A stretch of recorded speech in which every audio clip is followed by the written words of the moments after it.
የቻይናው ቲያንስ አካል የሆነው ሪች ፉድስ በዱካም ኢንዱስትሪ ፓርክ ያስገነባውን የአጋዥ ምግቦች ፋብሪካ አስመረቀም።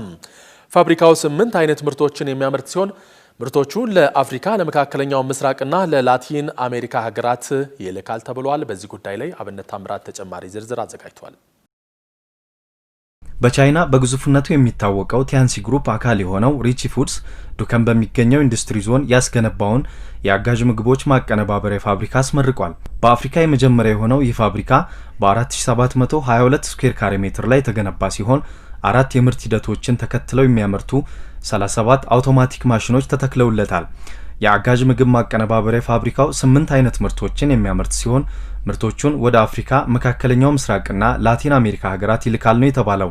በፋብሪካው የምርቃት ስነ ስርዓት ላይ የተገኙት የቀድሞ ፕሬዝዳንት ዶክተር ሙላቱ ተሾመ ኢትዮጵያ ከቻይና ጋር ያላት ግንኙነት ከጊዜ ወደ ጊዜ እየተጠናከረ መምጣቱን ተናግረው ፋብሪካው እሴት የተጨመረባቸው ምርቶችን በማምረት ለአግሮ ፕሮሰሲንግ ዘርፍ ትልቅ መሰረት ይጥላል ብለዋል። This investment by Rich will undoubtedly be an instrument in further promoting and strengthening.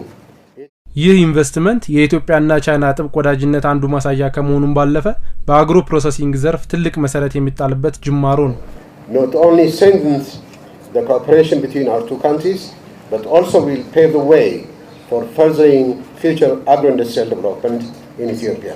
የንግድና ኢንዱስትሪ ሚኒስትር ዴኤታ አቶ ተካ ገብረ ኢየሱስ በበኩላቸው የፋብሪካው መገንባት የአግሮ ኢኮኖሚውን ዘርፍ ለማሳደግ ትልቅ ድርሻ ያበረክታል ያሉ ሲሆን የቴክኖሎጂ ዕውቀት ሽግግርና በርካታ የሥራ ዕድል ይፈጥራል ብለዋል። Special attention is given to the agro-based manufacturing sector. መንግስት ለአግሮ ፕሮሰሲንግ ዘርፍ ልዩ ትኩረት ሰጥቶ እየሰራ ነው። በግብርና ምርቶች ላይ እሴት ጨምሮ የሚያመርተው ይህ ኢንቨስትመንት የውጭ ምንዛሬ የቴክኖሎጂ ሽግግርና ሰፊ የሥራ ዕድል ይፈጥራል። የኩባንያው የአፍሪካ ተወካይ ጂአ ያንግ ኪንግ በቀጣይም በኢትዮጵያ በሆቴል በቱሪዝምና በሆስፒታል ዘርፎች እንደሚሰማሩ ተናግረዋል።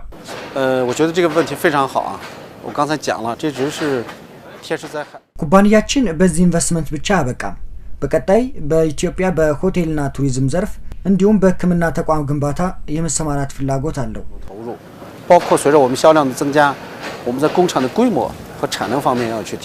ፋብሪካው ከ80 በላይ ለሚሆኑ ኢትዮጵያውያን የሥራ ዕድል የፈጠረ ሲሆን በቀጣይም ቁጥሩን ከፍ ለማድረግ ይሰራል ብለዋል። በተጨማሪም በአዲስ አበባ ካሳንቺስ አካባቢ በሚገኘው ኢንተርኮንቲኔንታል ሆቴል ላይ የከፈተውን ዋና መስሪያ ቤቱንና የምርት ማሳያውን አስመርቋል።